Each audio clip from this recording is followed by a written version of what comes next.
Yes, it is I, your humble host, Bill Hatch the Third, coming to you live from the palatial home studios of Bald Spots Productions here in the beautiful city of Santa Ana, California.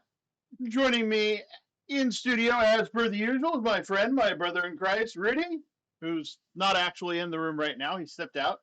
Otherwise, he'd probably say something like, "Waka, waka, waka with the Lord." Uh, And joining me from a more than socially acceptable safe distance, darn it, I just tripped all over my words, are my guests for this evening. On one hand, we have Erika Ann. Hi, Erika! Hello. And then we also have JP. Oh, wait a minute. O'Neill? No. What's your last name? McLean. McLean! Oh! Like John McLean, you're in Die Hard. That's right. That's right. I'm in a tall building rescuing people. Okay. Sorry about that. I don't have my notes in front of me. Not to worry. I answer to a lot worse than O'Neill. That's okay. I called to Kim Freddie earlier in the week in an email. Oh no. Got so busy typing out emails, I just kind of lost track of who I was talking to. But it reminds me of a question, Bill. How did you get just one L in your name? I lost it. I lost it. You know. Oh, that makes sense. Now I know. No, I'm actually a William. I'm William the Third, and all three of us went by William, or went by Bill, rather. And my grandfather has since passed, but my father and I still go by Bill, and we've kind of become a texting family. So it's easier to tell us apart now that I have one L in my name and he has two. Yeah, it was just laziness, really. So I was curious. Yeah. Well, curiosity killed the cat and satisfaction brought it back. I hadn't heard the second half of that. Yeah. Right? So what's going on? Erika's just released a new single, her second single, and we heard that on her one-to-one interview, her very special episode last week, and got into trouble with Facebook over it because they thought I was violating her copyright privileges. And yes, they silenced. They actually ended up silencing 10 minutes worth of the episode, even though the song's only like 4 minutes long. Oh my goodness! Because I listened to that episode, and on the recording, it wasn't blanked out. Yeah, it turned out that they only blanked it out in certain countries. And yeah, so, but well, it's nice that they're trying to protect people. Yeah. They went a little bit overboard. Little bit. But and then JP, what do you got going on? Oh my goodness! Well, I just released my latest book on Tuesday. Wow! So I'm in the heat of the new release, just like Erika. Erika, when did your song come out? Your single? It came out the 13th of October, the Navy's birthday. Okay, so we're both in the throes of the new release stuff. So yeah, it's been fun. I've been trying to get my premise and my elevator pitch and my log line all down pat. And well, we're just going to throw all of that out the window tonight. So, okay. So just relax. We're going to have some fun. So tell us about your new book. Well, the new book is my 9th full-length book. I also have a novella, and I have several short stories. And the fun thing about this book is this book marks my 1,000,000th word. Your 1,000,000th word. A million. That's a lot of yakking. That is. So certainly a lot of typing. It's really fun. I added it all up, and I thought, holy cow, this is a celebration time. So I did have a bottle of sparkling Chardonnay. Oh, we lost your sound there for a second. Oh, did you? Yes, I did. Honest to God, it's right here. Not one. Sorry, That's okay. I'm not sure what part you missed. Maybe it was the celebration with We got champagne. the Chardonnay, not the champagne. Okay, well, it was sparkling. It was sparkling Oh, Chardonnay. okay. So that's as close to champagne as I'm going to get, I must say. Fan champagne. Yes, all of the small things you must celebrate, and the big ones Yep. too. Exactly. Yeah. So tell us, what got you into writing?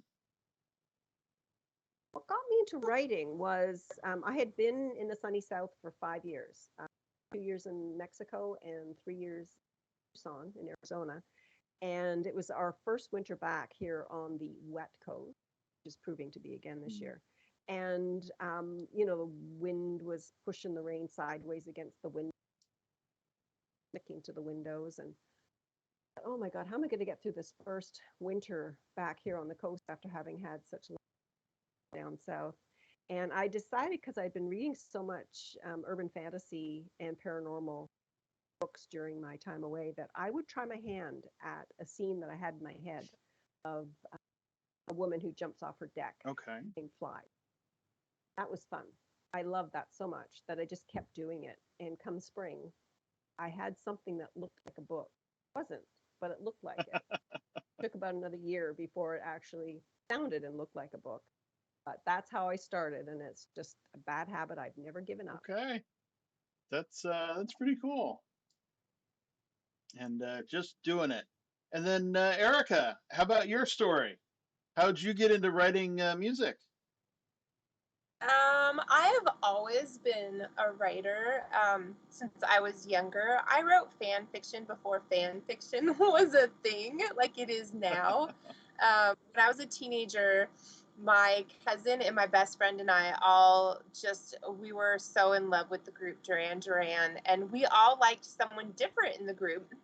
So we would write stories. I mean, I hand wrote like 52 to 100-page stories about us and the guys in the band, and we would just have adventures. And it was just, I still have them for my cousin and my friend. And then, of course, all mine went to my friend and my cousin, so she probably still has them stored away somewhere. But that was like my start into writing. And then I wrote lyrics when I was younger. I have them. I pulled them out once I had my first song done and looked at them, and they're not bad. They're more probably 80s type style. Maybe not so much for something to do now, but it was fun to look at. So yeah, I've been writing for a long time. I wrote fan fiction when I was part of the Jared Butler fan club. We were the gals, and I wrote with a bunch of ladies, and it was more of a group effort. So we all kind of added to the story, and so I printed all of that, just the parts that I wrote, and it actually fits into a box and it looks like a manuscript. And so one day it's my goal to actually sit down and maybe pull out and get rid of anything that was other people's ideas, and maybe somehow give my characters their own story and actually have a manuscript in addition to my singing, my songwriting. Becoming a true polymath. That's a master of many things. Jack of all trades, master of none. That's right.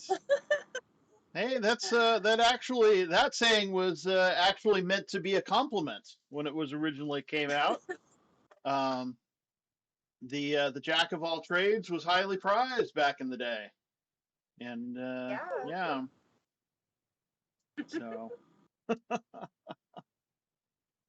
Actually, Erika, I remember listening to your bit that you did, the one-on-one, earlier in the week, and you had said, and I think we have this in common, because you had said you thought that your first single was going to be the only one that you would put out. Yeah. Yeah, and then another one came out. It did, yeah. I was the same. When I went to do the single, the first one, the intent was you see in movies, or you might know someone who's done this. Someone in their life passes away, and back in the day when answering machines and stuff like that was more prevalent, all they had left of that person was that recording. So they would call it, they would call the passed away person's phone, and they would listen to it over and over again. It's in the movie P.S. I Love You as well. And it just gets to my heart. And I'm like, if something ever happened to me prior to me growing old and passing away, my children, I don't want them calling up and listening to me say hi, leave a message. So I wanted to put a song together and leave them something more tangible to listen to after I'm gone, where they can say, this is mom, and this gives me comfort, and this brings me joy, rather than listening to me say, thank you for calling, and I'm sorry I missed your call. So that was the point of the first song. And then my dad, who's 85, he's now on dialysis. He had some pretty rough these past couple years. And I also wanted to make sure that he was able to hear it before he passed and have something comforting, while he's doing his dialysis. He can have, my song, and he can listen to me, and maybe it bring him more comfort, going through all this health issues. He's doing good right now. So, and I get to see him next weekend. He's up in Washington. So that'll be. Do you have more than the two? I mean, I know you've got the two that you've released, but do you have a library of your own songs that you haven't published yet that you're working I do have more songs written. When I was coming up with The Ghost of Kurt Cobain, I wrote probably 4 or 5 songs prior to that one. And then after that one, I did a 30-day songwriting challenge where I wrote a chorus a day for 30 days. And then when I sat down and pulled out all what I thought were the best and most likely to become songs from those 30 days of courses, I came up with 3 solid songs that I actually wrote the whole song, the melodies for. And then those are the 3 that I pitched to my producer, Emo, and he said any one of them he would have been happy doing. So I do have 2 songs I can fall back on to put forward for a 4th and a 5th, or I could go back to songwriting and pull some more, more lyrics out and see if I can come up with something that I like better. But I do have more ready and good to go. Now, would you normally have the songs that you've already released? If you were going to put an album out, would you collect, like, I don't know how many songs, 7 or 8 songs to put on an album and release them as an album?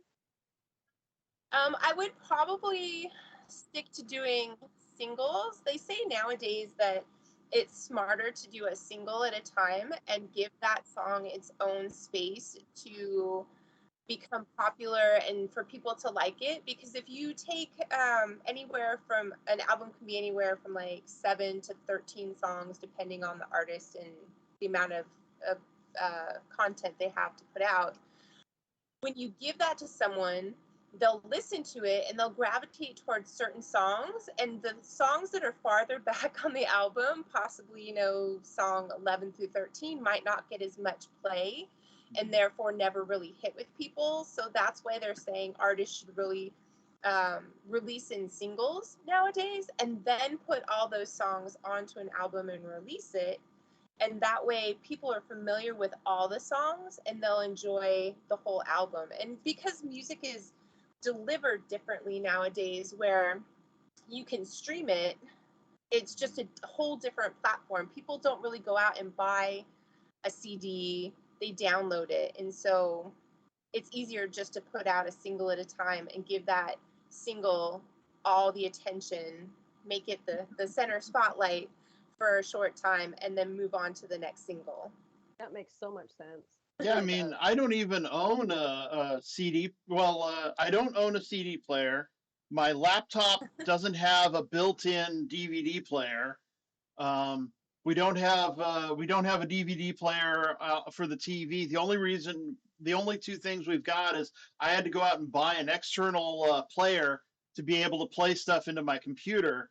And my roommate wanted a PlayStation 5, and by accident of chance, they only had the ones that had the media player in it, so we can play CDs and DVDs on it. But otherwise, we wouldn't have that. So yeah, Yeah. nobody buys I, albums anymore. no, I haven't got rid of my CDs though. I'm looking at a stack of them here, and I've just got hundreds of CDs. But for some reason, I'm having a hard time parting with them. I like you. I don't have anywhere to play. Yeah. Oh, I don't have one in my And it's, car either. oh, I still have one in my car. My car's old. Yeah. No, I can plug my phone into the car and play podcasts and whatnot that way. I did I did create singles for well, I've done one for the first song. I have to save up to print the ones for the second song. So here's my it's a little dark, I apologize, but um I'm sure as an author you understand the need to have a physical copy. I am not a Kindle person. I never will be a Kindle person. I am a bibliophile. I will have books on my bookshelves until the day I die. So I have to feel, I have to have it in my hand. And so I wanted people to have, that where they can read the liner notes and they can just hold, even if they never put it into anything. I mean, it gives them something where they can hold on to that. And it's important because I remember that as a kid, we went through 8 tracks, cassette tapes, records, 45s, CDs, DVD. Like we've gone through the gamut, whereas not my kids don't remember half those. So Yeah, I too like to have the physical. Definitely the copy in my hand for sure. I'm not so much with music anymore because, like you say, I don't have anywhere to play it. But yeah. I appreciate that thought. Yeah. I actually was listening to some of that interview, and you mentioned some things, and I couldn't draw the comparison because we're both indies. You're indie music. You talked about a producer, and I wondered, is a producer like an editor, or are they more like an agent? More like an editor for, well, as far as Emo and I are concerned, he would be more like an editor. Because I feel like an agent is someone who's out there promoting you, and I promote myself. Not that Emo doesn't promote me for sure, but I mean, it's not, I don't pay him to promote me. It's not his job to promote me. It's all on me to promote myself. And he's such an amazing person. He's not just a producer. He's also all of the instruments except for the drums on both albums. And he did harmonies on the second song because I told him there was no time due to the lyrics and everything in the first song for him to have like a guitar solo. He didn't do any harmonies.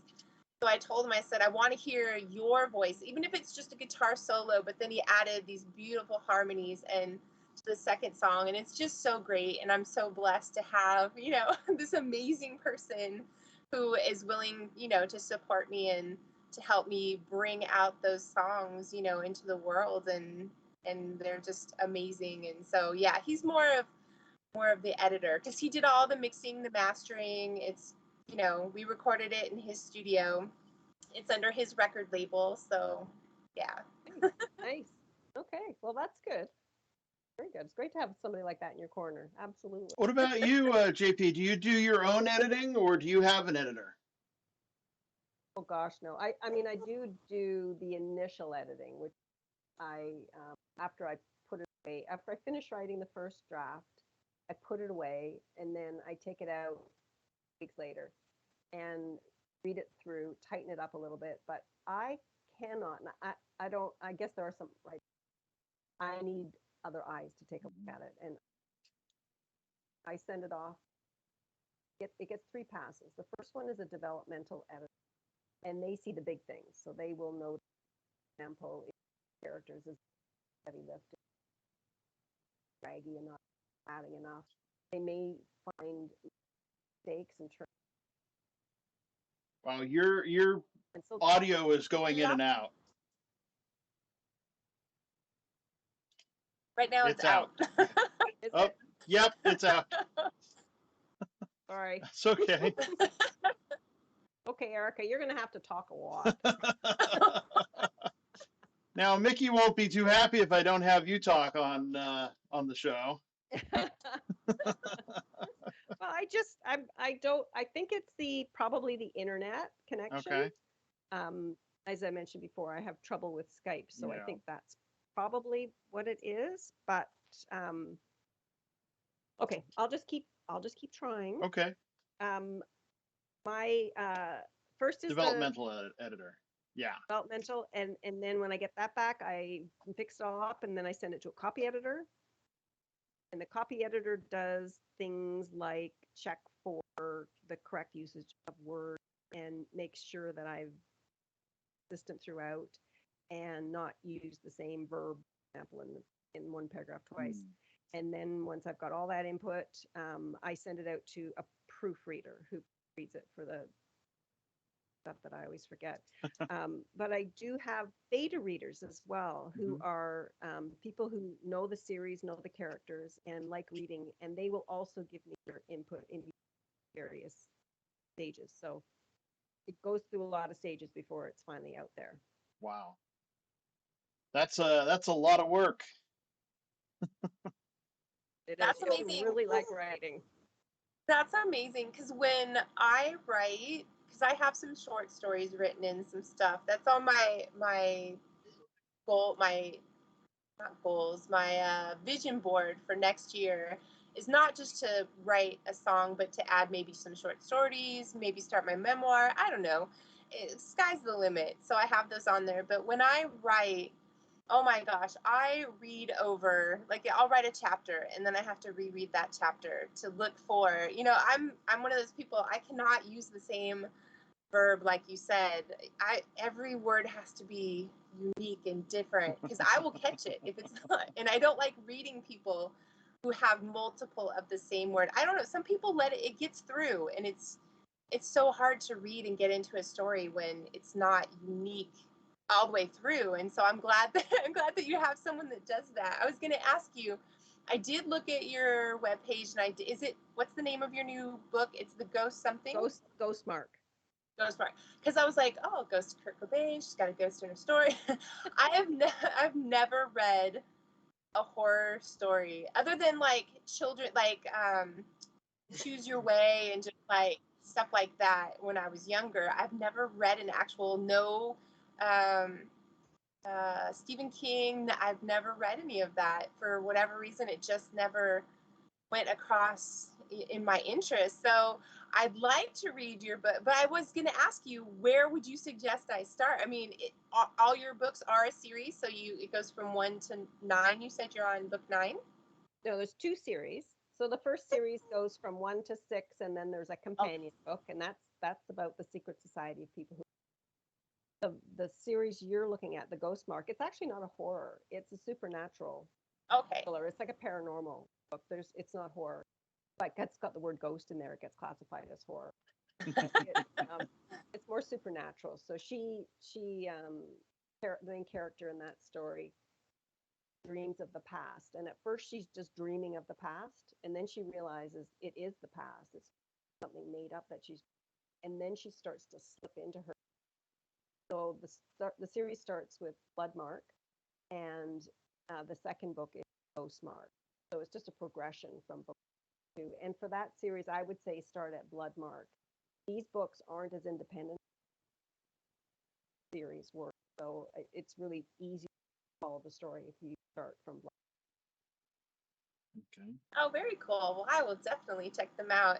I am currently reading World Without End by Ken Follett, which is really crazy because I bought it for someone else. And I read the first page, and then I read the second page, and then I read the first chapter, and I was like, you're not getting this book. I never knew that I would like Ken Follett because it's typically, not that I gender books, but typically Ken Follett is someone that the men in my life talk about reading, and not that I don't read books that the men in my life enjoy, but he just never fell under my radar until I started reading. And then I found out there's a first book, not that it ruins it to read this one before Pillars of the Earth. And then there's also a prequel that he wrote after Pillars of the Earth and World Without End. Then he wrote a prequel to Pillars of the Earth, which I have all of them now. So I just have to finish the one I'm reading before I start anything else, because I'm not one of those people who can read more than one book at the same time. And he writes bricks of books. Those are Oh gosh, big he books. does. Yeah, and I love them. I've read them. I absolutely adore them. They're great books. It's a great. I love history. Like, I love history books, and so I, when I was part of the the Jerry fandom, again, Diana Gabaldon was part of that group, and so she was a big Jerry fan too, and she was not. She's on book 10 now of her Outlander series, but she was farther back then, because this is like 2006, and everybody was reading her books and everybody was into it, and I just didn't get into it because I'm one of those where I want to be into it on my own time, and I don't want to be like part of the mass, whatever, in love with. So I waited. So I'm picking them up now, and then just getting ready to get into them. But I want to finish the Pillars of the Earth series first before I jump into it. So I will probably put yours in there in between, because her books are very big too. So I gotta say, when I was writing my first book, Secret Sky, I didn't quote from, but I used Pillars of the Earth as the book she was reading during that book, because she's got a book in her hand, right? So she was reading Pillars of the Earth, because I really loved that book. I thought it was a universally appealing. Reasons I put it in there.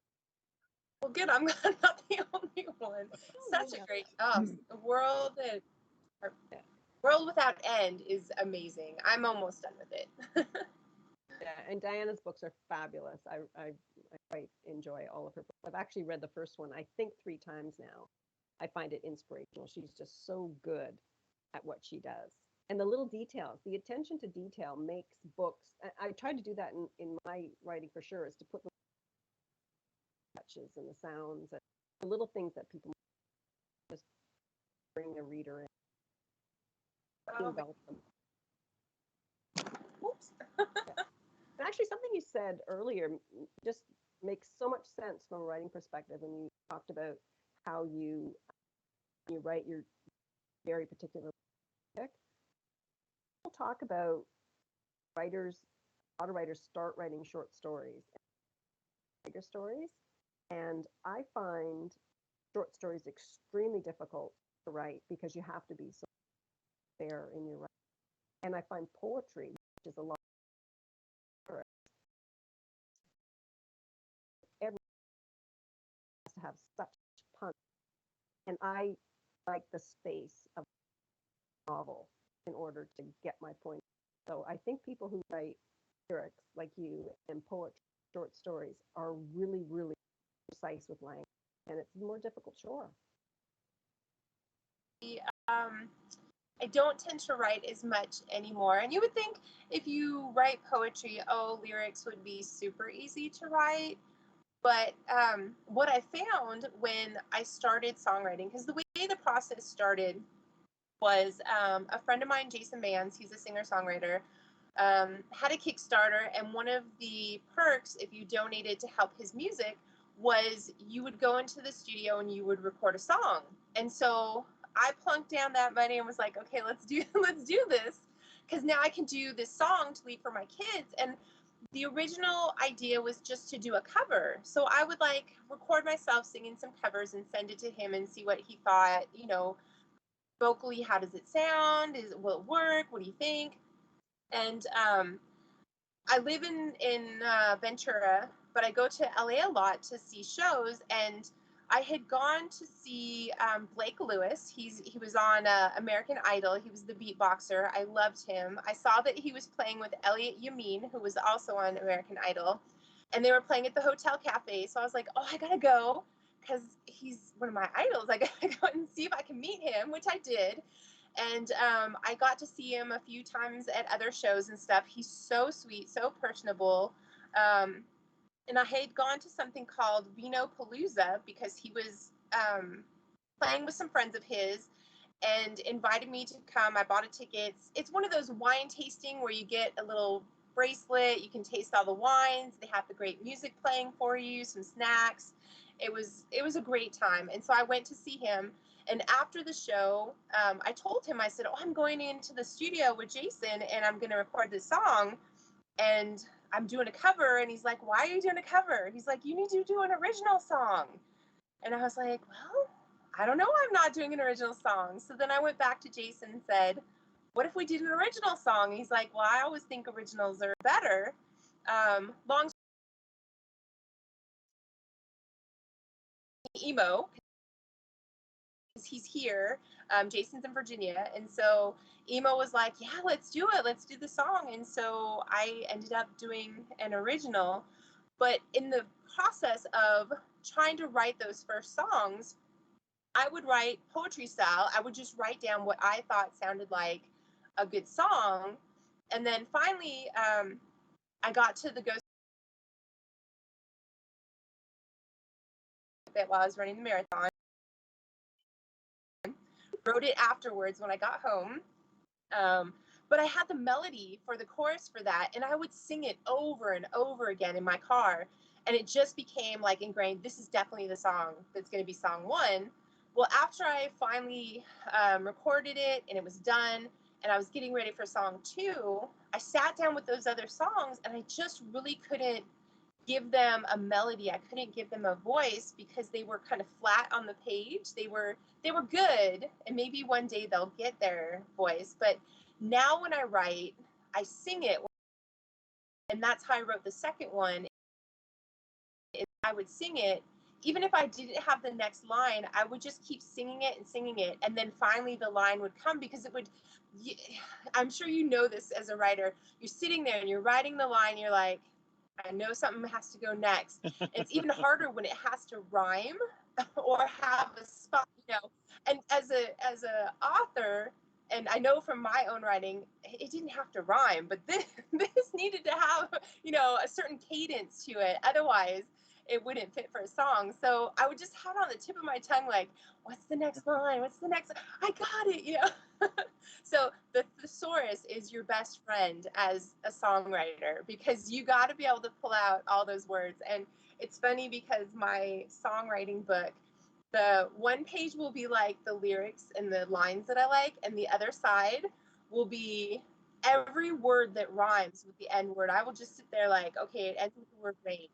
Then I'll write down pain, bane, cane, and just until I come up with a word that sparks interest and fits, so it's crazy. Honest to God, do this.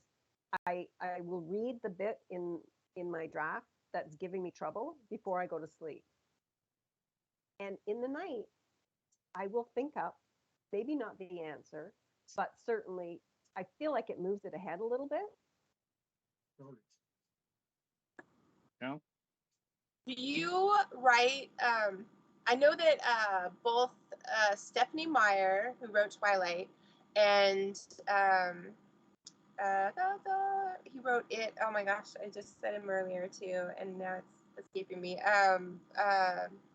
Stephen King. Stephen King and Stephanie Meyer both said that they draw inspiration from their dreams. That's where they got the ideas for their stories. Has any of your ideas for your stories come from your dreams? Oh, absolutely. That scene that I wrote when I said it was winter and I was trying to find something to occupy myself, that is a recurring dream I still have, and it's the dream where I can fly. And a lot of people have that dream. It's actually one of the most dreamed about things in nature is human flight. Like you can, so that's exactly what that is. And I remember my goal was to try to convey wonder, the awe and wonder of that sensation of flying under your own wing.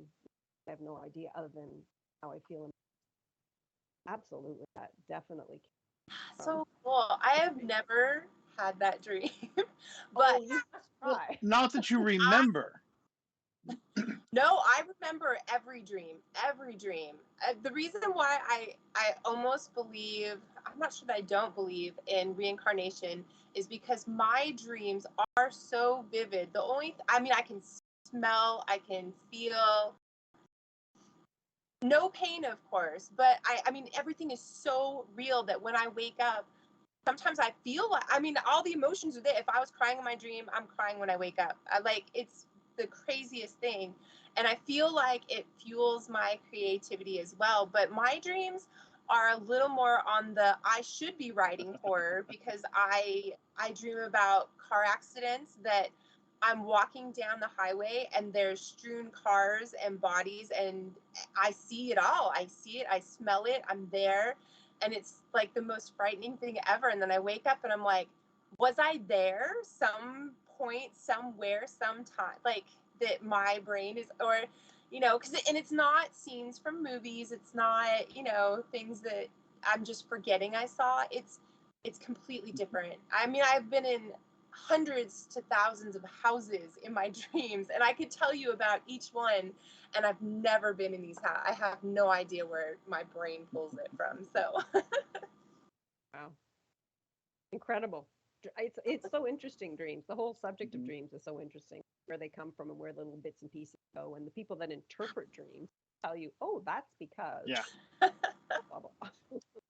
Yeah, I had a friend who she was a psych major, and she liked doing that. Like, oh yeah, you're dreaming about teeth and it means this, or you dreamt that that you're flying and it means this, and yeah. I forget. I mean, dreaming of flying, someone interpreted it for me to me one time as being a really negative thing. I was like, that's not true. I don't believe that. No, falling I'm sure. is negative. Yes, But yes. Yeah, but I of never course, fall. if you remember Doug Adams, flying is just falling and missing the ground. Erika, have you ever considered doing some recordings for audiobooks? I don't think I've ever given it serious thought, but I would definitely do it. Like, I was one of those moms that when I was reading Harry Potter or whatever for my children when they were younger, I did all the voices and all that. So, Well, I figured you've got such an expressive voice that you would probably do quite well at it. It's a big boom in business right now because most authors are putting out audiobooks. I A would lot love of people to do are it. One, doing I love it to from read. their homes. Just set up a little booth and off they go. Pretty amazing. That does sound like fun. Yeah. I find it hard talking for that long. I actually recorded just for fun to see if I could do it because I was thinking I would do my own books. But I did read the first chapters of, I think, the first 3 books, and I could not believe how long it took to do that. Because you would think, I wrote it, I can read it right through. I couldn't. I couldn't do it. I had to keep stopping, and then I would go into software, which I wasn't techy at all. I would, try to find the spot where I made the mistake and splice in the. It took way longer than I thought, and therefore I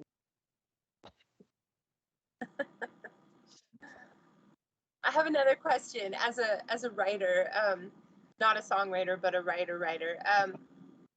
I used to work retail, and when I was working customer service, and when it would be slow, I would stand there, and in my mind, I could see the scene. I mean, it was like I was watching TV. I'd sit there and the scene would play out, and then I'd sit there and I'd write it all down. Do you see it like a movie in your head? do. Okay. I absolutely Yeah. do. Yeah.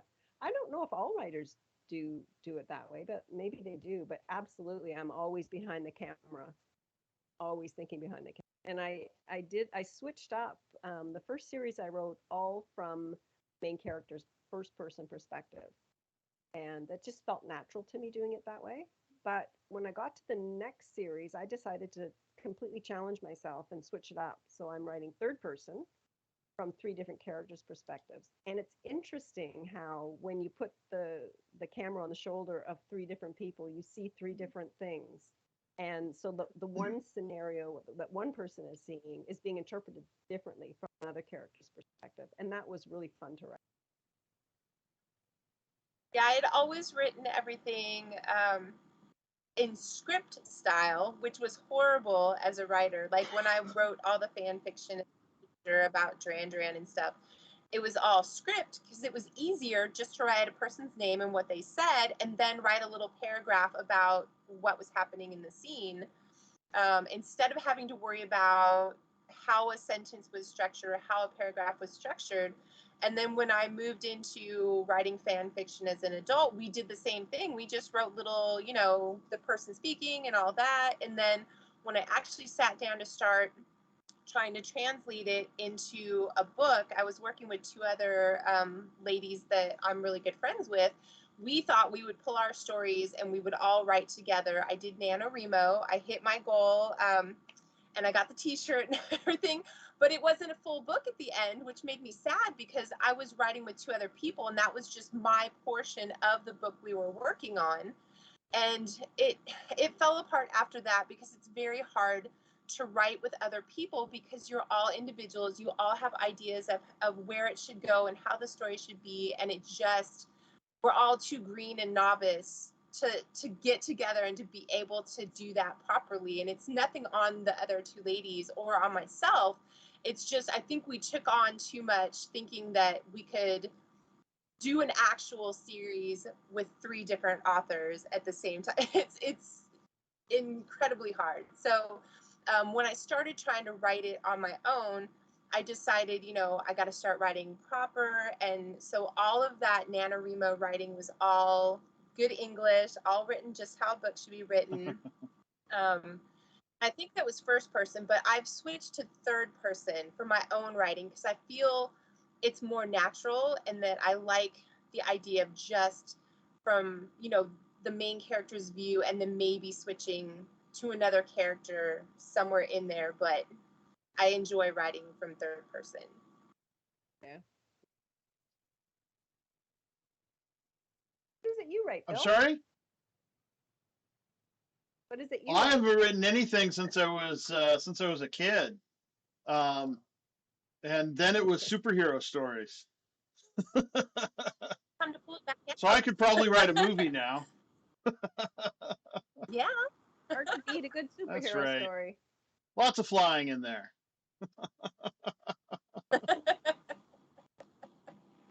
I was curious about one of the challenges I find of being indie, and I'm sure Erika, you have the same kind of challenges. Is how do you get your music out there?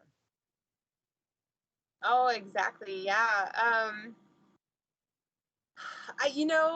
It's weird to be sitting at just shy of 15,000 streams on my first song because songs come out every day to the extent of I'm a needle in a haystack. I mean, one song is a blip on the musical scene. And I thought for sure when I put it out that, friends, family would listen to it. Maybe I'd have like 100. Wishful thinking was 1,000. And man, I had got put on some playlists that I didn't even know, existed. Just people picked it up and they threw it on their playlist, and it skyrocketed about 3 months after it had been out, and just like ever since then, now it's go like months and months on end where there's not even a single day in between where it's not streamed at least once. My end of year last year, the first year there was no end of year because it was so new. I put it out in November, so I think they do their wrap up on Spotify in November.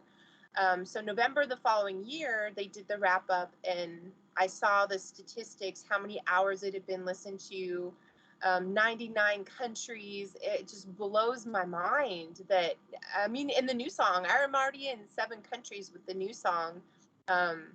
And so that just, it's so shocking to see stuff like that.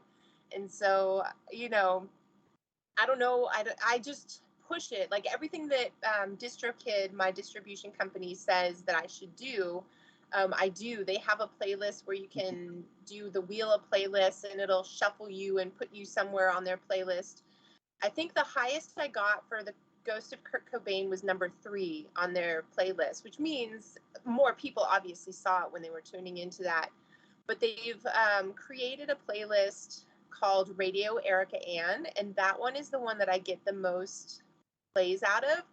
And I think you get it when you're active on Spotify and on DistroKid, and you show that you're actively, promoting your music, or people are listening and they just create it because it disappeared for a while. And I was like, am I not doing good? And I need to get my, all their things that they do where you can get heard. I need to make sure I ramp those up and get it out there. So, well, the Wheel of Playlist is one. There's a playlist called Slaps. And it's not actually a playlist. It's like a website where it's all like new musicians, and you can upload your music, and then other musicians will listen to it, and they'll give you like a little fire that's called a slap.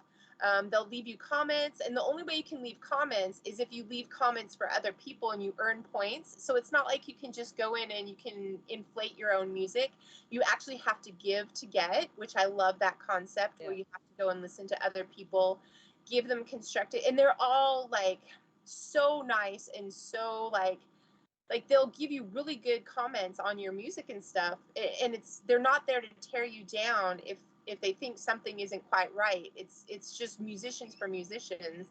And then there's another one where you can have people vote for your song, and it's just like it'll be a snippet of your song, a snippet of someone else's song, and they choose between the two, and the more votes that you get, it puts you where they'll put you in different types of playlists on Spotify that will promote your song. So if you can get those and you can put those forward and keep up with them. So in my networking group, my voting link for Spotify is almost always a feature link that I give to them. So my other networking members who share my posts will share that link, and people will vote for my song. Yeah, And do you get paid Spotify? You don't have to pay for Spotify. I don't believe I pay for Spotify Artist, but I do pay for Spotify in general for my daughter and I. I think I signed up. Pretty sure I did, but I don't. I'll have to go look. The problem if you don't pay for Spotify and have like a premium account is if you want to listen to my song, and I found this out the other day when I was having a session with a friend. He went to listen to my song, and it made him listen to 5 other songs before it played my song. So which as an artist, I feel like that's not a good thing, because how many people are willing to listen to 5 other songs they didn't ask to listen to before the song they wanted to listen to comes on? Well, that's strange. Anytime I wanna play one of your songs, it lets me play it right away, and I don't pay for it. I don't pay for nothing. Yeah. So it was strange. Yeah, he was trying to listen to it, and he even showed me his phone and everything. It kept playing other songs before it would play the song for him. That's and he funny. had a free account, so. That's funny. Yeah, Erika and I belong to a networking group called Music Network One that combines business professionals with musicians, and we share posts for each other, and that's a major way of how we get the word out for things like the show and Erika's music and whatnot. That's great. I mean, writers do the same thing. We support one another. Much. But yeah, I just didn't know how musicians got their music. Yeah, it would be harder for a book. Well, I imagine if you had like a snippet of like an audio, like maybe like chapter 1 or whatever on audio, and then you were able to put that out where people can just listen to it, because I feel like someone might be more willing to listen to chapter 1 than if you had a link to chapter 1 versus them having to take the time out to sit there and read it. Whereas if they were in their car, they could just put on chapter 1, listen to it, and be like, oh, that's a great book. I should get, the rest of it on audio or purchase that book. Whereas if it's a link to read it, they might, in their busy day, being a own writer or less, what not, they might not be inclined, to read that. Yeah. I should spend another 10 hours trying to get chapter 1 out there. Oh, it's sad. It's a sad, pathetic day when I sit down. But see, you have, if you have really good artwork for your cover, that generates to me, I mean, I'm a visual person and I love seeing good artwork and stuff like that. And I saw the cover of your Ghost Mark and it is nice. So, you know, it's eye-catching. I feel like putting that out with some catchy, you know, information about it is a good way, you know, to pass it on for sure. The community, and it sounds like you've probably done the same thing. And so supportive. I approach people with every new book. I stretch and if somebody is game than me and ask them if they give me a blurb cover. And every single time I have been so by the support, wonderful feeling. And I will advertise that. I will put those blurbs out. I'll try to make some graphic or video graphic them with their works. Every time I see them put a post, it's wonderful. Yeah, I'm that way with any of my creative pursuits. I am a photographer, amateur photographer. I'm a artist. I'm singer songwriter. Well, I do everything, and I always tell people creativity is not a competition because no matter what you're putting out, whether it be a book, a song, a photo, a drawing, you're always going to have an audience. There's always going to be someone out there for you. You know, maybe you're not going to have 10,000, but there, if you have one, just one person out there who's touched, moved, loves whatever it is you're producing, you've done your job. That's all you need. You know, for me, for my song, all I needed was for my family to like it, my kids to like it, and I was happy. The fact that 15,000 streams later, you know, it's still going, it's all good. I didn't have to get to that point for sure. You also said something that really resonates with me. That was how vulnerable you felt putting. yeah, We lost you again. we got to vulnerable. Yeah, it's the feeling of being vulnerable when you put something so personal of yourself out there. Oh yeah, with song number 2, for sure. It's always hard, especially because of the content of that particular song. But I know I'm not the only one who has fallen in love with the wrong person at the wrong time, or you know, the right person at the wrong time, right person in my mind. Maybe not anyone else's, but but to have those feelings and trying to get, you know, navigate myself to a place where I can get past it, I feel like I have to share that, you know, those feelings. I have to share that moment. It happened, it was real. Maybe it was only real to me, but you know, in order to get past it, I feel like I needed to share it. And that was a really scary thing, putting it out there and putting myself out there. It's pretty clear in the song. I mean, I pinned a scarlet A to my beating heart. I mean, yeah. And that's the writer in me wanting to bring out other, you know, other authors that I love and just, you know, moments that I love that just resonate with me. And so, you know, I just like, it's hard because with a novel, I mean, you could write things and it could pertain to your personal life, and your heroine could be, you know, emulating things that you've done or moments in your life. Nobody's going to know that. They're going to read it and they're going to see it as a story, and they're going to read it as her adventures, her feelings, not yours. You would be so surprised.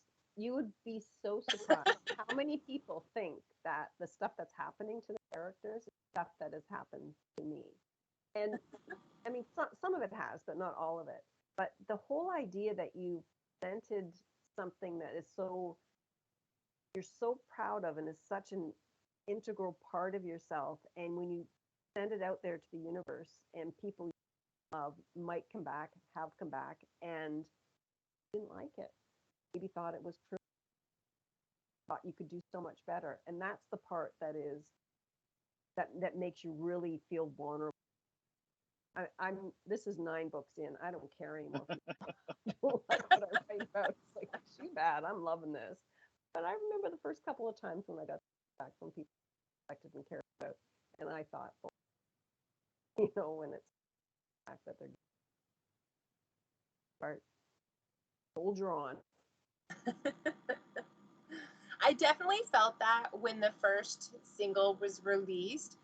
I think I had like 3 streams the first day and maybe like 7 by the end of the week. And I was crushed, I mean, I knew that, my daughter loved it. My son loved it. My parents, I played it for them. So that didn't really count because they don't do streaming services or anything.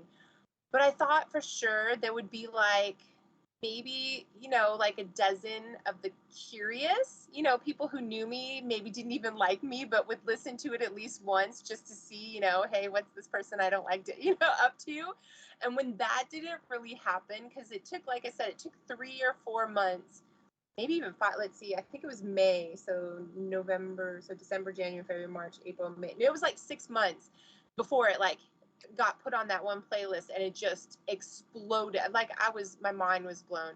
But before that, I was thinking, this is what I expected, low numbers, whatever. But it is heart-wrenching to do something and to put so much money and so much time and so much feeling into something and be so proud of it.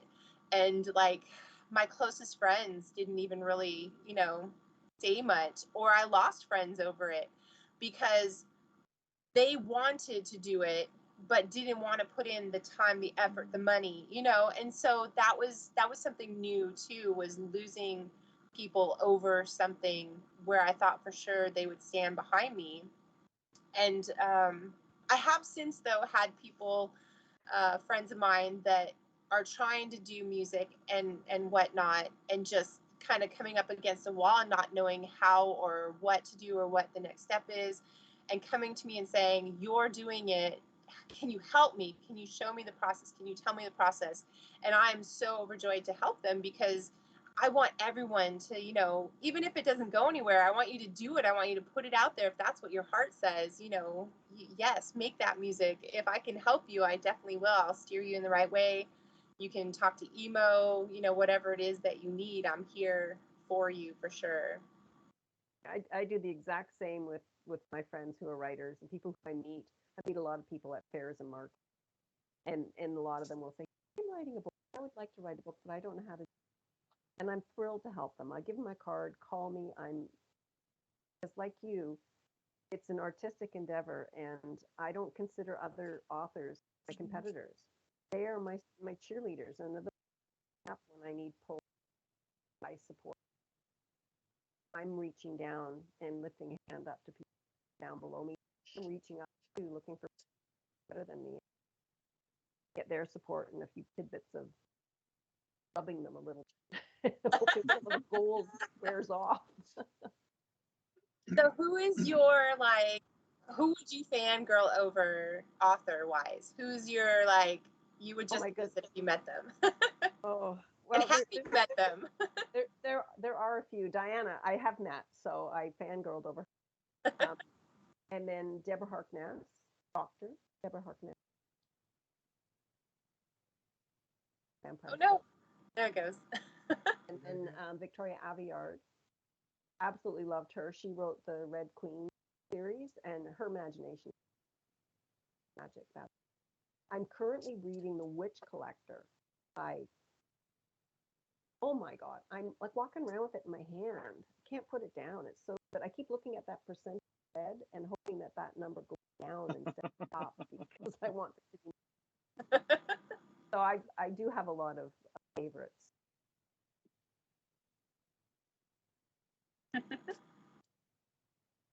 Who are your favorite musicians? Besides Kurt Cobain, who are your favorite musicians? Favorite musicians? My favorite when I was in high school, alongside Duran Duran, was a group called The Unforgiven. They weren't like huge. They were a club band. And now my favorite musicians would be my friend Emo, Jason Mans, Loudon Swain, Jason Isbell. What else? I like older stuff. I mean, Bob Dylan, the Beatles. I mean, the classics. Like, everyone likes all that for sure. I'm very eclectic in my music, just like I am in my reading. But I'm a classic novel girl, so I have like I must have 100 different copies of Shakespeare stories because it's printed differently. It's a different book, so I have like I don't know, like 25 copies of Hamlet because that's my favorite. I probably have like 15 Romeo and Juliet. I love Jules Verne. I love Alexander Dumas. I have read all of Alexander Dumas. Those are very thick and not like the movies at all. I read Stieg Larsson's Girl with the Dragon Tattoo series. Loved it. Shied away from the new story because it was written by someone else, but I picked up a copy at the thrift store. I'm like, I need to not be so close-minded that this author cannot emulate this story as well as Stieg did. So I did pick it up, and it's eventually I will read it. I was going to say, and how was it? Because I haven't read it either, the new one. I haven't read the new one. Yeah, I haven't read it yet. I just picked it up. I saw it and I was like, you know what? I'm gonna do it. I'm gonna read it. The originals were so beautifully written, just so wonderful. Like I loved that story. Yeah, me too. I like the strength of the female character, whose name I can't even remember. Elizabeth Salander. Salander, right. Yeah, she was a fantastic character. Yeah. I loved how she liked IKEA. It's the little things in books, let me tell you. That is so true. I try to put those in because I too think of those things as I'm reading. It's like, oh, okay, well, I know what IKEA is. You know? I mean, where else are you going to get Swedish meatballs? Yeah.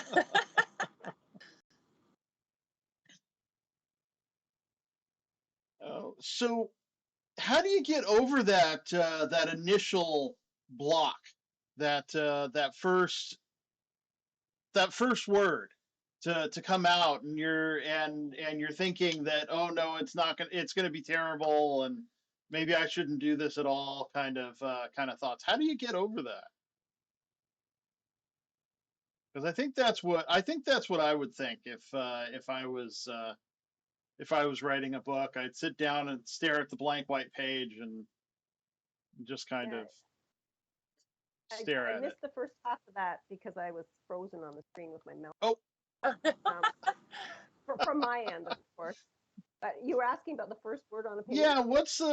How do you get over that initial block, the blank white page and staring at you, and Oh, the perfection paradox, and all that. If it's not perfect, then I'm not going to do it. yeah, I don't suffer from that perfection thing in that sense. You Okay. know, when I get so excited when I sit down, right, that I end up putting more down and having to cut it out later.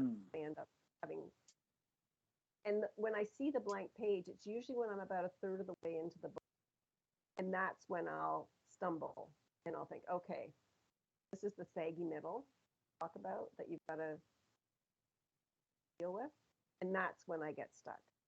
But starting off is usually that's the shiny, bright new toy, and I'm thrilled with it, and zipping along, Okay.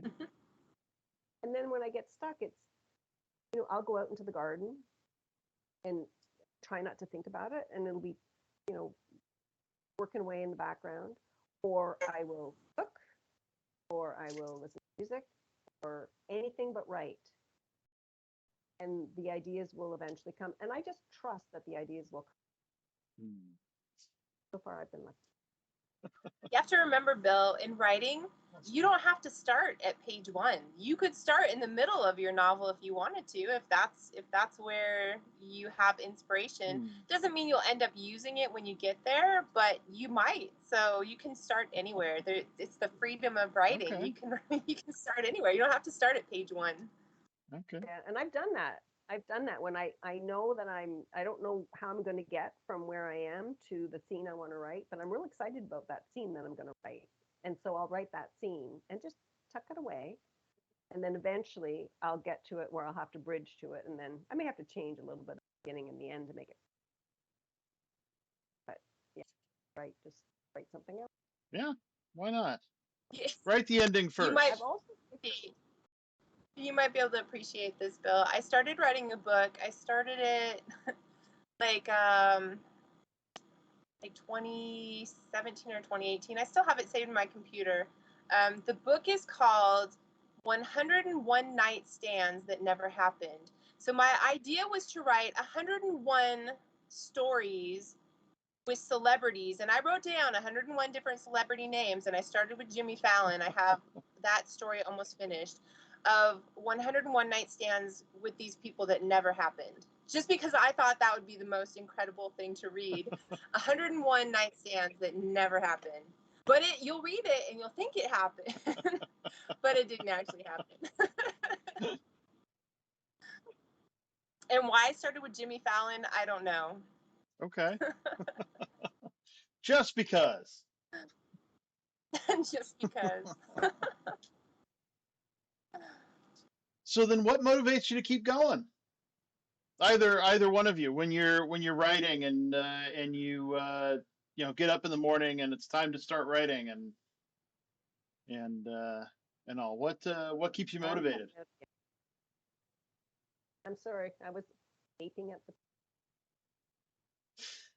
He said, what keeps us going? What keeps us motivated to keep writing? And for me, it's the characters. I mean, they're like I was saying, asking JP if she felt the same as if it was a movie playing in your head. I know she said it is for her too. The characters will keep you going. They want to be written. They want to have their story told, and they will keep playing in your head until you get it. It's the same with a song. If I only have part of it, I'll keep singing it, and it'll keep bouncing around in my head until I put the rest of it down and I give it its voice. Whether it actually gets recorded or not, it has to be written. It has to be finished. At least for me. Oh, I would say the same. It's the characters for sure. And every once in a while, I'll be motivated by something external. Like it may be just, I remember watching a program years ago about when the Easter Island Maori heads, when they discovered that they weren't heads, they were actually full statues, and half of them was buried in the earth. That sets off my mind thinking about all these things that I could possibly put in books. So I have a little note that I keep about those things that are inspiring me that I try to throw in. It won't be those heads, it'll be something else, but it'll be discovery that there's. Oh, we lost the end of that sentence. Oh, I just said there'll be something beneath whatever you think it is that I put in the story. Okay. Okay, that's pretty cool. You make it sound so easy. It is, but it isn't. Like anything worth doing, it is work. I mean, no matter how you look at it, songwriting, writing, photography, art, in order to advance, you have to keep learning, and you have to keep yourself open to the fact that it's not going to just be you write your first song and throw it out there and boom, you're Lady Gaga. It doesn't work that way. I'm sure even Lady Gaga had her time where she was working places and singing places that weren't glamorous until she got to the point where she was Lady Gaga. And it doesn't happen for everyone. You just have to remember that she's one of the select few. I mean, she's a very small percentage of the world of musicians. There's just so many of us out there.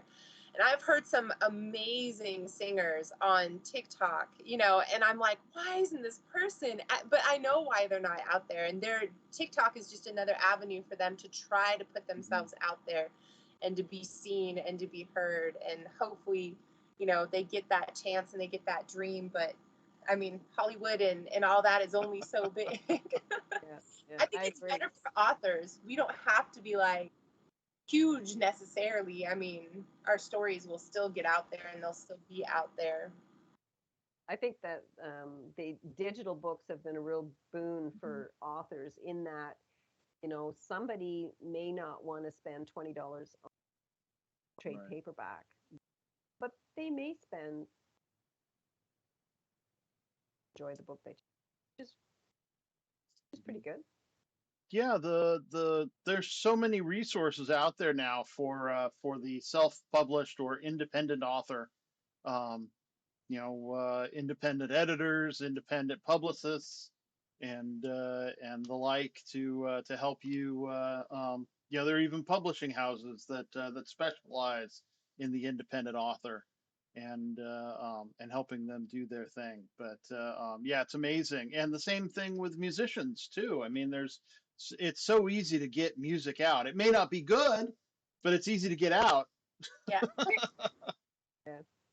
And I think what Erica said earlier is absolutely true. You know, you can point to the Lady Gagas of the, the big, Mhm. big stars. And a lot of times what you find is that their instant fame wasn't Yeah, the instant. 20-year long overnight success. That's right. That's right. And I mean, there are some that right out the gate do super well, but those are the impossible Yeah, shots. if you ever want to That like, find out, if you ever want to find out how long it took for Lady Gaga to become a star, you want to look up Stephanie Germanotta. oh, is that That's her her real real name? name. Yeah, back when she wasn't blonde and just played her regular music, and yeah, a 20-year overnight success.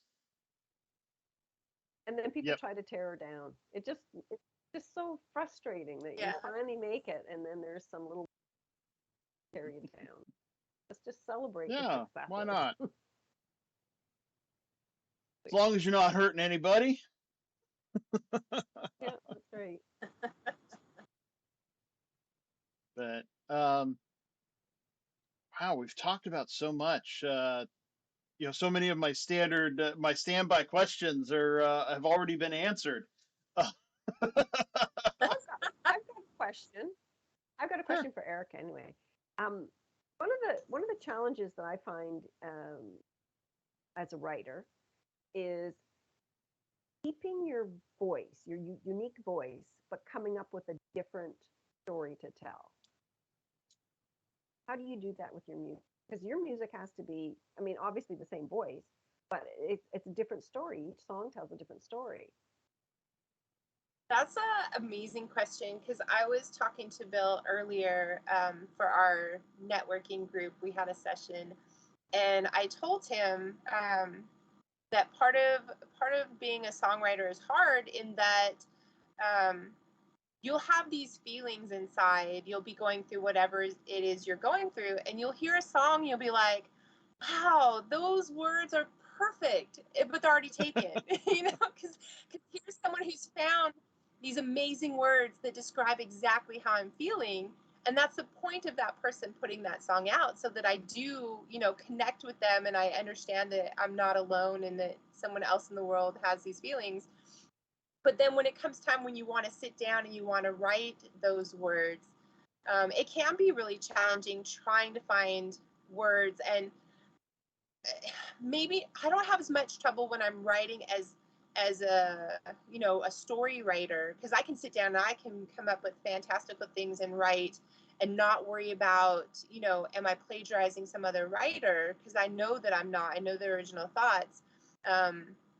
But when I'm writing a song, because there is so much out there, and like I have to turn off the music while I do it because I can't be listening to music while I do it because that might influence me. I just have to be in like a quiet space, usually in my car, or like when I was running the marathon was a perfect time. Although I did have music on in my head, when you're running that far, you get to a point where you don't really hear what's in your head or see what you're passing. You're just kind of in this space where like that movie, that creative movie can just play, and it just played that song for me, and I ended up putting it down later.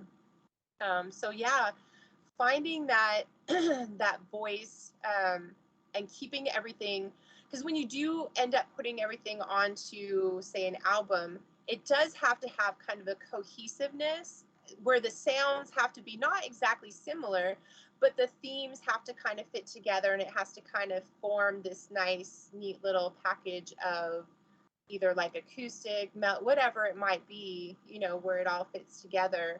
And I feel like my first two songs while they are dissimilar in sound and a little bit in style, I feel like they would be nice together on an album for sure, because they both fit into kind of that melancholy, evoke a similar feeling together. Yeah. Yeah. I find sometimes I need to reread. Like I'm currently writing the third book in Dark Dreams, and I'm finding I'm having to go back and reread the second book as characters change so much from one book to the other that you want to make sure you're catching them at their latest, and you forget where you left them off and how far they've grown. And that's the part that I find sometimes to be a challenge. Well, that and weaving the stories together, but I do find that a bit of a challenge to continuously put the situations that are unique, that allow them to grow, that aren't a repeat of something. Can't have somebody being kidnapped constantly. Yeah. No Nell. Nell Noah. from what was the mounted the Royal Canadian Mounted Police Officer the on Oh yes, she was she always yeah, that and horse she was always tied getting up. tied up on and put on the train tracks. Isn't that Yeah. Penelope? No, but Stop? same company. I forgot her Darn name it. too. But yeah, I know who you mean. I can But picture yeah, her in my head. the old trope of just always, Lois Lane always getting kidnapped by Lex Luthor or Yeah. something. Um, Yeah. Yeah, it's true. It's true. You can't keep Dudley doing Do that. Right. And even from Dudley, yes. And even from one series to the Yeah. next, you can't. I mean, you can put them in a different scenario, but you can't use that same stuff again. It'll people who read your other stuff Yeah. will know it. Yeah. Well, then how do you overcome that? Because there haven't been any new plots in 4,000 years. I know. I know. I keep telling you that. Well, it's interesting. It's. I had someone say to me, "Oh, it's all been said before. It's all been done before. You just have to find a new twist to it." And I think Stephanie Myers, took the twist being the sparkly vampire, and Yeah. and she got nailed, of course, for it. But she laughed all the way to the bank on that one, I bet. She did. So that's what I try to do. I try to find a new twist on it. Like with the time slip, it's been done thousands of different ways. I did it in a gradual sense. He doesn't know at first that that's what's happening, and then it turns into something real every time. And with the first book, there's been lots of books about people who buy super. I just made it so that it starts off, she doesn't know. She knows she's losing gravity and she's away, but she doesn't know she is what she is. Anything, and I put it in a new setting in a frame, and it's the same old story. It's been told 1,000 times, but Yeah. Yeah. Who did say no news? Well, people do it with they do it with Shakespeare all the time. I mean, Sons of Anarchy. That's Yep. Hamlet. So, I mean, people do it. You just have to find that hook and that story that people are going to want to hear, and then the underlying story is the original. Supernatural, that's a Star Wars, that's Han Solo and Luke Skywalker. That was their base. And Star Wars is just the hero's journey retold, so that's even older. Yeah. yeah. Actually, it's kind of depressing when you hear the experts break the stories down, and they're all based on like 7. Like, really? That's it? Yeah, and Shakespeare he borrowed from other authors and playwrights, and also so even the bard himself. Yeah. Well, and when I'm reading a book, And maybe it's like you with lyrics that you hear, Erica. When I get to a perfect passage, I'll handwrite it out in a book, and I want to dissect it. How does that work? Because it made me cry, it made me stop, it made me check something. How did that author do that? And that analysis makes you a better writer because you can recognize it when you start to write next time and you're in a similar situation. You do borrow words. You don't borrow entire passages, but you do borrow words like a verb that you never thought of. I caught one today about, she talked about he cut his gaze away. And I knew what that meant. But when I wrote it down, I thought, cut his gaze away. Like, I know that means this, but I've never written it like that before.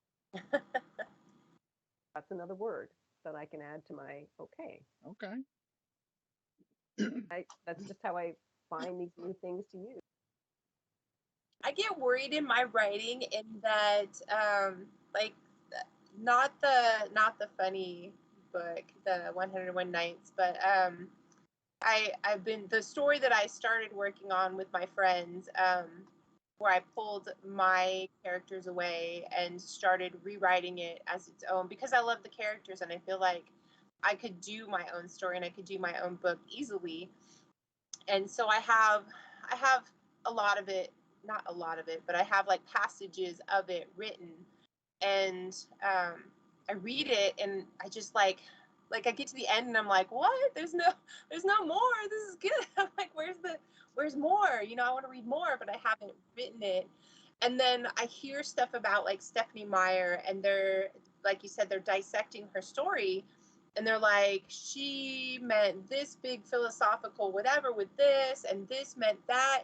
And I'm thinking, I don't get that. I sit there and I write because I write for the love of these characters in my head and the story, but I have no big purposes behind it. If I ever finish this book, are they going to create like whatever they think, you know, is going on in this story and create some philosophical thing that's going on in the background that's not actually there? Does that happen? Maybe Stephanie didn't have all that because she said she got it from a dream of just seeing this normal person standing next to this vampire in the clearing, and they weren't, you know, they fell in love. And that was so odd to her that she had to write about it, which I find like super amazing. Yeah. I find the same analysis goes into painting sometimes, like abstract paintings, and you're going through, a lot of the times you're going through a museum and these people have been dead for centuries, and yet somebody is telling you what they were thinking when they painted the picture, and you've got to wonder if it's actually true. Is it true, or did they just wake up and say, oh, I'll paint this? Then they make it into more than it is. And in writing, they say, you know, you've got to figure out what your theme is, and you know, what your theme isn't always a thing until you're done, and then you can pick out threads of a theme. But when you're writing it, I, for one, don't say, okay, I'm going to write about good versus evil. I'm going to write about, you know, judgments people make on people. I don't. I write the story as entertaining as I can, and at the end, sometimes I can pull it. Imagine other people will. I pull it. Your music's the same. People are going to say that to you too, I imagine. Yeah. With music, it's different because it's okay if they get a different, you know, if they pull something different out of it, as long as, you know, it fills whatever need they need it to fill at that moment, whenever they decide to listen to it. If it's when they're heartbroken, they want to listen to me, that's awesome. If it's when they're happy, they want to listen to me, that's good too. Just that they're listening and they're reaching out and they're connecting with it. That's what makes it, you know, amazing. Yeah. And that's the same with writing a story. You know, if your reader's connecting with it and they reach out to you to tell you how amazing, you know, this passage or this, you know, character is and how they connect with them. Imagine. That's the best part of writing. That is definitely the best, when somebody gets in touch with you and talks to you about something that you've done that they really appreciate. Did I freeze up again? No, you're good. So far. Oh dear. Sometimes you guys freeze up and it's not you. I'm pretty sure it's this setup here. I don't know. It never looks like it's me. Well, not from our Yeah, perspective, yeah. that's for sure. Yeah.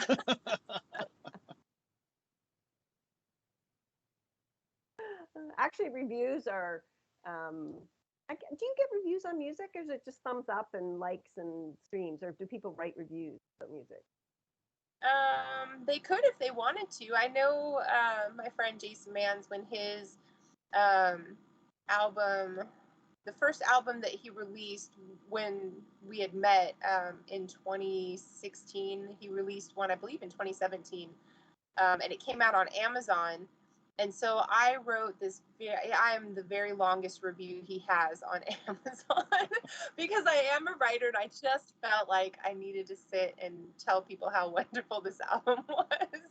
And so people do write reviews. I mean, mine is like, if you go to his album, "Recovering with Friends" by Jason Manns, and you look at his reviews, it is very long. There's about a paragraph for every song. So, but it is the most beautiful beautiful review. Oh, that's lovely. That's lovely. I'm sure he's thrilled that you did that. I know I'm thrilled when I get reviews. It was funny because he's never had formal music training. He kind of taught himself. He found his dad's guitar up in the attic, and so he started playing. And then he was in an a cappella group with my producer Emo. That's how they met. And I didn't meet Emo through Jason, but through another member of that band, Hayden Lee. Someone had told me that Hayden was a vocal coach, and so I reached out to Hayden, and I knew that Hayden and Jason knew each other. And then Hayden said no, that Emo would be better, and he knew Emo was in California as I was, and so he connected me with Emo, and that's how Emo and I met, my producer. But they were all in a group together, and Jason will always say that, he didn't have formal training or anything, but he's this amazing, singer songwriter, and yeah. So I love how, like, you don't have to be like formally trained, you don't have to be the best, but you can still go out there and you can still make a difference. Yep, I agree. There's a lot of writers that aren't trained writers, like they didn't take Masters of Fine Art to writers, but they are wonderful.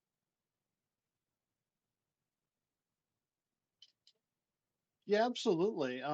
But we talked about that about the difference between experience and schooling a couple weeks ago, in the at the end of the meeting with the question of the day, and overall, everybody seemed to agree that school was not the end all and be all of education, of being prepared for the real world and whatever it is you're planning on doing with it.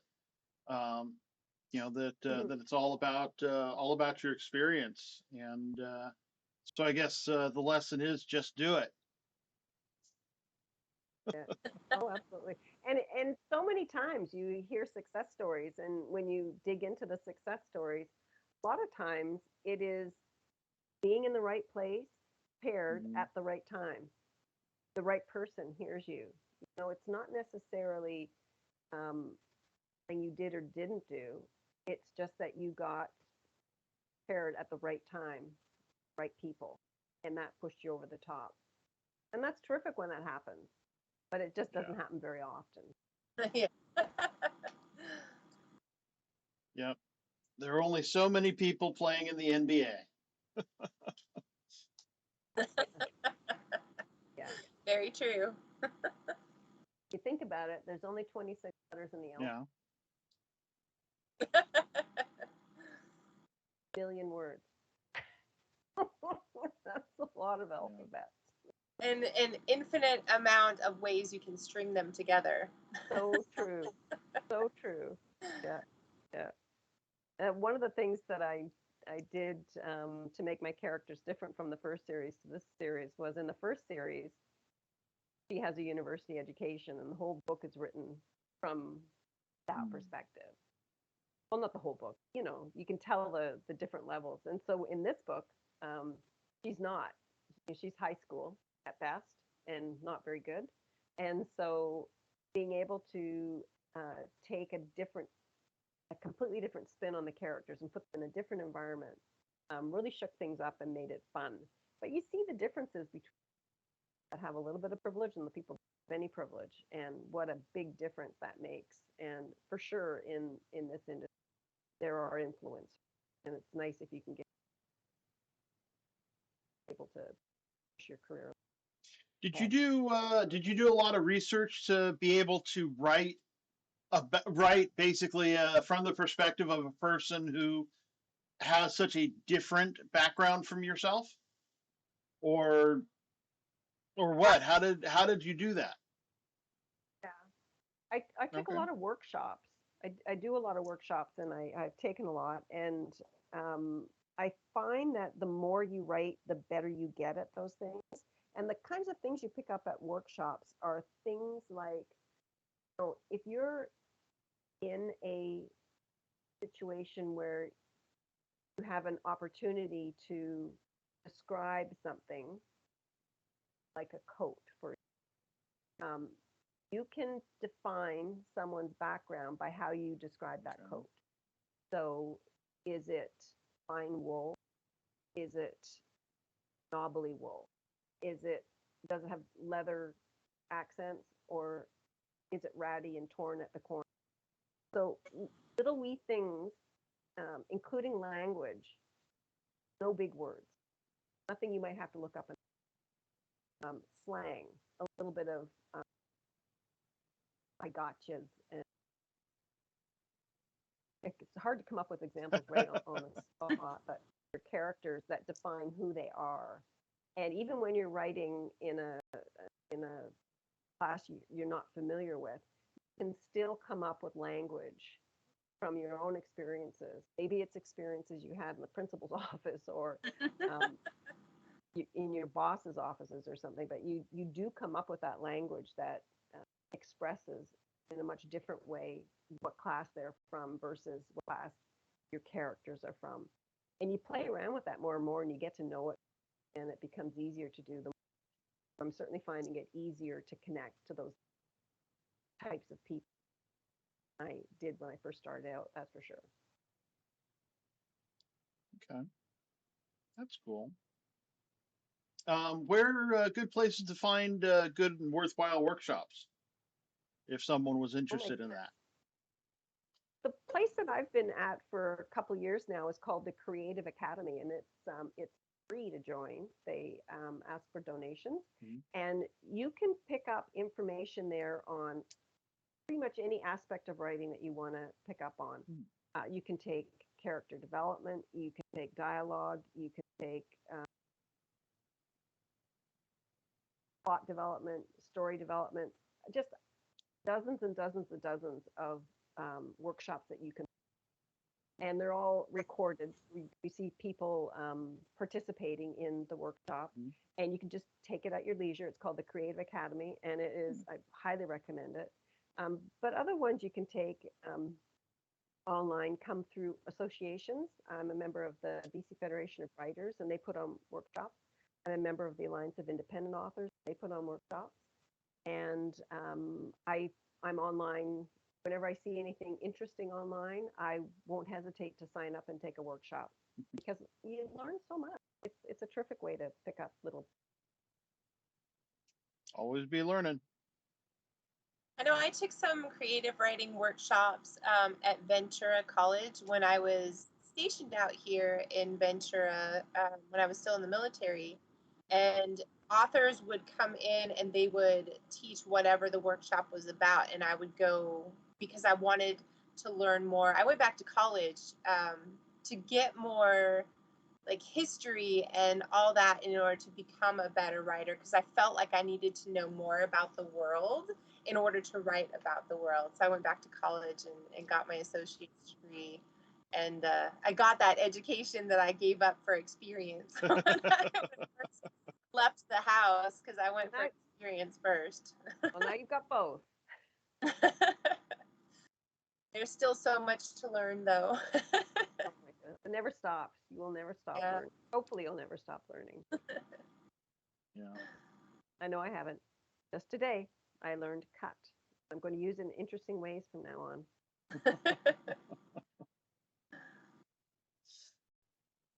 I bought a book. It's called it's called Lollygag, lollygag, and other unused words. And so I just love it because it's a bunch of words that are getting lost because people don't use them anymore. My son, he's of the texting era, and he would say lol all the time. I'm like, what is lol? And he's like laughing out loud. I'm like, lol, you don't say it, you type it. But he's turned it like the younger generation has even turned it into like a language. And as a writer, I'm like, no. Yeah. I honest to God, I'm looking stuff up all the time. And it's making its way into TV programs and books that you're reading. And it's people just assume you know what these things, and I don't always. And I'm always on Google saying, what does blah, blah, blah mean? It's like, oh, okay, well, I know what that means. Sometimes I try to figure it out, but gosh, yeah, it is a whole different language. Oh gosh. And it's a whole different. FOMO took me forever. People would write FOMO all the time, and that was one I just couldn't figure it out in my head. I finally had to ask someone, "What does FOMO mean? Fear of missing out?" And I'm like, "Oh gosh, okay, I got it." But I did that for not safe at work. I thought it was something about a female, like not safe at work. What is this to do? Oh, geez. Okay, now I know what it is. But it's everything that you write. I try to make my books so that they're age proof. It's impossible. It's impossible. When I started writing, flip phones were a thing. And I go back and look at my books and see if there's any references to flip phones. Sure enough, there's references to flip. Nobody uses flip. Well, actually, they're coming back, aren't they? The flip phones are coming back. Yep. They're square and. So maybe all that's old is new again. Yep. Everything comes back around. Eventually, Erika, you're going to be able to release those 1980 sounding songs. Yeah.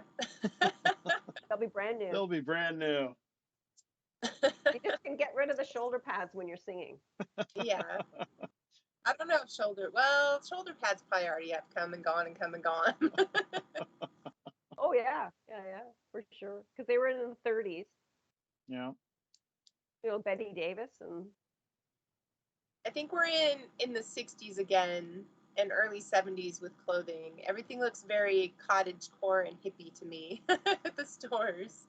Yeah, bell bottoms. Yeah. And I remember Duran Duran, and I remember wanting they had plaid pants with cuffs on the bottom. And I remember thinking, oh, so cool. Jazz shoes. Oh my gosh, they wore jazz shoes, and I wore jazz shoes, and I wish I could buy some now, but they just don't have them like they did back then. Oh, I they'll loved come them. back. Fedoras. Loved those too. Yeah. Well, I've got my hat, so. I had a hat for Halloween that I loved because I was doing a book event, and when you're doing book events, you can't be too encumbered with your costume. So this was really easy. It was just a hat, but it had a little net, and the net was full of spiders. Okay. It kind of looked like a steampunk Okay. hat that people would wear. But it was cool because it was just, when I got fed up a costume, just take it off, and then I was back to normal. Have fun. Normal, as much fun as that is. I actually had spiders glued all over me, and all throughout the night's events, the spiders were falling off me, and people were finding them on the floor. They were fun, though. They were lots of fun. That's funny. Yeah, I haven't gone to a Halloween event in a long time. It was a Halloween book signing. It was fun. It sounds like fun. That would be. Yeah. I did it with another of Mickey Mickelson's authors who lives close enough to me, fairly close, and we had a blast. Yeah, I've had so many of Mickey's authors on the show, and will continue to do so. It's he's been a great resource for the show, that's for sure. Helping get his clients on. Yeah, he's good that way. Really good. Yeah. Fun to work with. Yeah. Nice guy. For sure. Well, is there anything else? We've gone That's 100 minutes right there. I guess the only thing I might add is that people can find me at jpmcleanauthor.com. jpmcleanauthor.com. Yes, it will be in the description. The link will be in the description. So look for that and get on there and find out about JP's book. And then I don't know, Erika, what link should I put up for you? You can put up the link tree if you want, because then they can get to everything. Then they can get to everything. Yeah, I'm on Spotify, iTunes, Apple Music. Yeah. I'm on YouTube, Instagram, Twitter, Facebook, the gamut. Yeah. And go give the music some listens. It's really good. You'll love it. Yeah. And read JP's book. You'll love it. It's really good. I think he says. Perhaps. Perhaps. I'm there. Well, do you fine ladies have anything else to say to the nice people? Thanks for listening. Hope it was entertaining and educational. Okay, and I'm trying to come up with a new final question because I decided to stop asking the hot dog question. Which would you rather, watch a really great movie or a truly awful movie? And I'm talking Glenn or Glenda bad. Oh, good one. Good one, you think? I'd rather watch a good one. Yeah, I would. I'd rather watch a really Okay. good. See, I'd rather watch the bad movie because I can always find the flaw in the good movie, but the bad movie is what it proclaims itself to be by its nature. You cannot be disappointed by an awful movie. Oh no, my kids made me sit through Sausage Party, and let me tell you, that is moments in my life I will never get back. I have managed to avoid that one. That is exactly what I was thinking, Erika. I was thinking I can't get back that time from the bad movie, but a good movie I might be able to get something out of. I can use in my book. There's some amazing movies out there. I just saw, I cannot think of what it was called, but it's about a seamstress who goes and she buys a dress. She buys is it a Christian Dior? She buys a dress. She saves her money and she goes and she buys a dress. And it's the most wonderful movie. And I had no idea, what it was about when I went, but I'm like, I'm just going to give it a try because it sounds pretty good. And it was the most amazing movie ever. And I loved it. So see, I would rather see the good movie and be surprised and, cry at the end than to see a bad movie and cry at the end. Oh, I like that. I like that. Rather cry at the end of a good movie than cry at the end of a bad movie. Exactly. But you're still crying. Yes. For different reasons. For different reasons. Yeah, sure. Okay. Well, I'd like to thank you both for spending this time with me. It's been a lot of fun, and I hope you've gotten as much out of it as I have. And Absolutely.